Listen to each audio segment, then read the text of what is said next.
mean, I think the fourth quarter in general, giving up 40 points in a quarter in the third is never going to be a good thing. Obviously, we scored well, but we have to be better defensively. But giving up only 14 points in the fourth quarter, I think, is where we hung our hat at the end of this game. And I think HB carried us through it offensively. I think he was big for us. And you'd carry the offense for a stretch before that. Is that just kind of what is expected of you, especially now that you're the guy? I mean, with this team, we have guys that can really get it going. And at times, whenever you see one shot go in, that kind of just becomes a ripple effect. So there are times where I get it going, and I mean, we all know that. But that third quarter was big for us offensively. Like I said, we have to be much better defensively. You were kind of grinning on that last dunk on the way down there. Were you just trying to figure out what you were going to do? Once I saw Zach Edey stop, I was like, oh, yeah, I'm going to windmill it. But if he didn't stop, I probably was just going to lay it up real quick. But, yeah, I still got a little bounce for sure. You think Steph Castle would approve of that one? He did. Yeah. That was my first dunk of the year, too. So that's a way to kickstart it. Would that have been started by Keldon's defensive play, too? Did that add something to it? No, it was started by me. I knocked the ball away. But once I saw who it was, I was like, Keldon's definitely getting on the ground for it. So, yeah, I mean, that's big coming up with that because even though just, knocking the ball loose, it was rolling straight to Jalen Wells. So, I feel like a lot of bad things happen whenever something like that happens. You're just knocking it to someone on their team, and then they might hit a three, and now it's an entirely different game. So Keldon getting on the floor for that, we usually say first man to the floor usually wins, and he's definitely a prime example of that.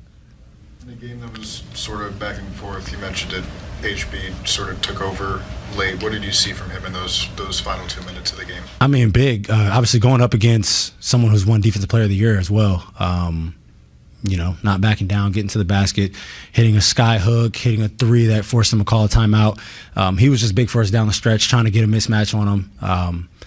And, I mean, that's what HB does. He's one of the most efficient guys in the league. And there are times where, I mean, he's been on a team where he's had to average 20 points a game. So he's been there. He's done that. Obviously, he's won a championship. He's been in close games.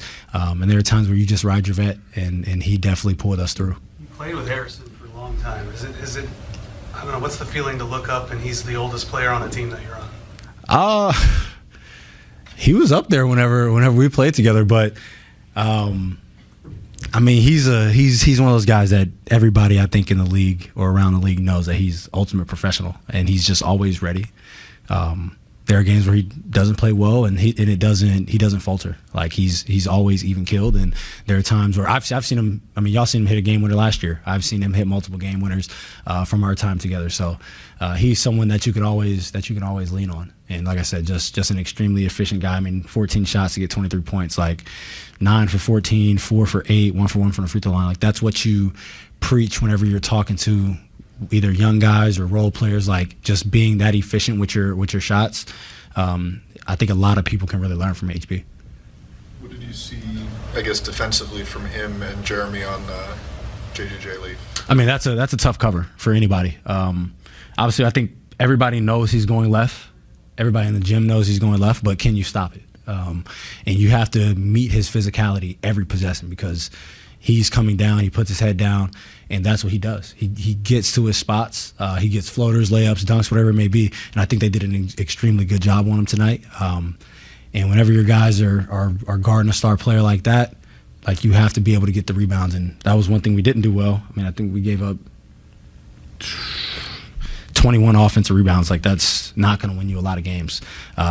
I think our defense was good outside of the rebounding. So, but you hold a team to 40% shooting, 30% from three, you give yourself a chance to win. Seems like Vic was really into it, even if he's not playing. Like talking to you guys, talking to the refs.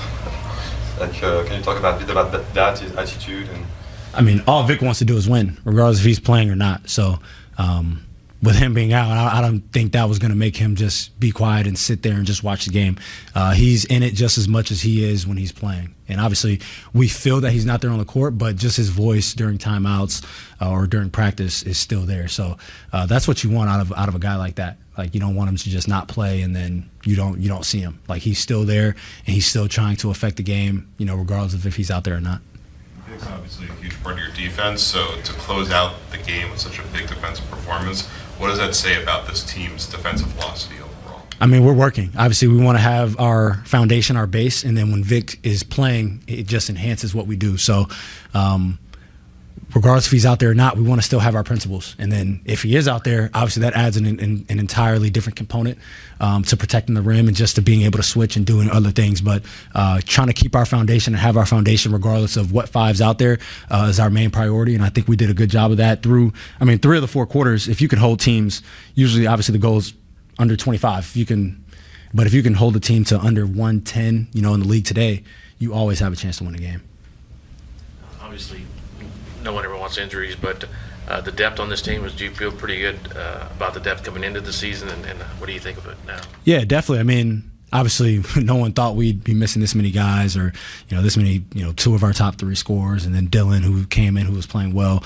Then I missed time, Jeremy's missed time, KO's missed time. We've had a lot of guys that have been in and out of the lineup. But you continue to get wins, and that's what good teams do. So regardless of who we have out there, like I said, we try to keep our philosophy the same. And when we have, some of our top players out there, that just enhances what we do. So we want to continue to go out there and win games regardless of what, 10, 11, 12 guys that are playing. Yeah, and obviously your downhill scoring is one of the bigger threats, but when you start to hit a few jump shots, is that more a confidence boost for you, or do you think it forces the defense to think about that as well? What goes into those hot starts? I think whenever, and David Jones was big for us in his limited minutes, but just being able to get an easy one like that, like he gets downhill, I get a kick out 3, and I think it just opens up the floodgates. Now, teams take one step closer, allows me to get downhill and create for myself, create for somebody else, and just collapse the defense. Or when I'm off ball, once I start making shots, then my defender's one step closer to me, and it allows guys to have driving lanes. So for me, obviously that's why I want to continue to become a better shooter, because with or without the ball, I feel like you affect the game.